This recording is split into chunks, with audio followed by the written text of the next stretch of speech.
Question number 7. Solve the following equations for real x and y. तो इस question में हमने x और y की वैल्यू फाइंड करनी है। क्वेश्चन है हमारे पास 2 minus 3 iota into x plus y iota equal है 4 प्लस अयोटा के। तो हमने इसको x और y की वैल्यू के लिहाज से फाइंड करना है। सोल्यूशन सबसे पहले लिख लेते हैं। सोल्यूशन के बाद क्वेश्चन को मैंने एज इट ही नीचे लिख लिया। अब यहाँ पे अगर आप देखें तो 2 माइनस 3 अयोटा जो है यहाँ पे मल्टीप्लाई हो रहा है, इसको हम दूसरी साइड पे शिफ्ट कर देते हैं। तो शिफ्ट करेंगे 2 माइनस 3 अयोटा को इक्वेशन की दूसरी साइड पे। तो shift 2 minus 3 iota to the other side of the equation. हम इसको इक्वेशन की दूसरी साइड पे शिफ्ट कर देते हैं। इसका हमें क्या फ़ायदा होगा? इसका हमें ये फ़ायदा होगा कि x और y की जो वैल्यू है वो ईजीली हम फाइंड कर सकते हैं। अब अगर आप इसको देखें तो x plus y iota equal हो गया है 4 प्लस अयोटा के ओवर 2 माइनस 3 अयोटा के, इसके इक्वल हो गया है। यहाँ पे अगर आप देखो तो 2 माइनस 3 अयोटा जो है ये नीचे डिवाइड हो रहा है और डिनोमिनेटर में अगर अयोटा आ जाए तो आप इसका रेसिप्रोकल लेकर इसको रैशनलाइजेशन के प्रोसेस के साथ इसको ख़त्म कर सकते हैं। तो हमने क्या किया, 2 माइनस 3 अयोटा का कॉन्जुगेट ले लिया, एक दफ़ा मल्टीप्लाई कर देना है, एक दफ़ा डिवाइड कर देना है। डिवाइड करने के बाद ऊपर वाली वैल्यू जो है न्यूमरेटर के साथ मल्टीप्लाई हो जाएगी, डिनोमिनेटर जो है वो डिनोमिनेटर के साथ मल्टीप्लाई हो जाएगा। तो यहाँ पे आपने इसको मल्टीप्लाई करना है। जब मल्टीप्लाई करेंगे तो ये जो 4 है ये मल्टीप्लाई होगा 2 प्लस 3 अयोटा के साथ, और इसी तरह से जो अयोटा है वो मल्टीप्लाई होगा 2 प्लस 3 अयोटा के साथ। नीचे वाली वैल्यूज़ को वैसे ही लिख दें।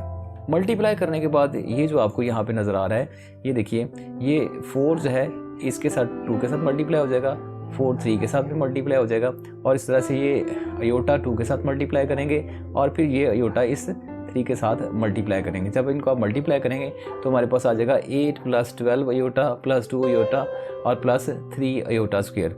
नीचे देखें तो एक फार्मूला बन रहा है, बड़ा फेमस फार्मूला है, और वो फार्मूला क्या है, ए स्क्वायर माइनस बी स्क्वायर वाला फार्मूला।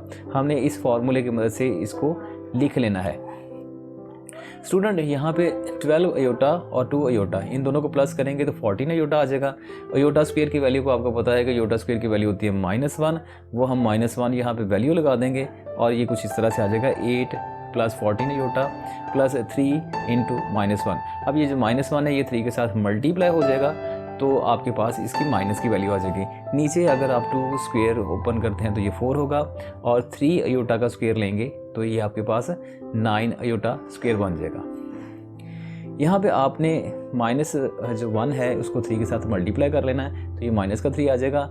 इधर जो है आपने अयोटा स्क्वायर की वैल्यू लगा देनी है। अयोटा स्क्वायर की जो वैल्यू है वो है -1, तो आपने -1 यहाँ पे लिख लेना है। अब ये माइनस का 1 जो है -9 के साथ मल्टीप्लाई हो जाएगा और ये आपके पास आ जाएगा 8 माइनस 3 प्लस 14 अयोटा, और साथ में आपके पास आ जाएगा 4 प्लस 9 अयोटा। ऊपर वाले न्यूमरेटर में हमने क्या किया, 8 में से 3 को माइनस कर देना है।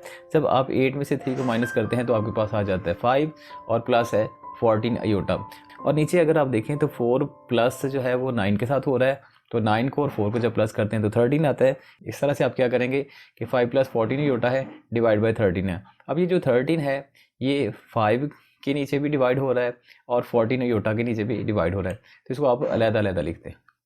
तो आप लिखेंगे 5 ओवर 13 प्लस 14 ओवर 13 अयोटा, और ये सारी वैल्यू जो थी x प्लस वाई अयोटा के इक्वल थी। इनको अगर आप कंपेयर कर दें तो by comparing the values x जो है वो आ जाएगा आपके पास 5/13, और जो y है जो कि आपके पास इमेजिनरी वैल्यू है वो आ जाएगा 14/13। तो इस तरह से आप इसका आंसर फाइंड कर सकते हैं।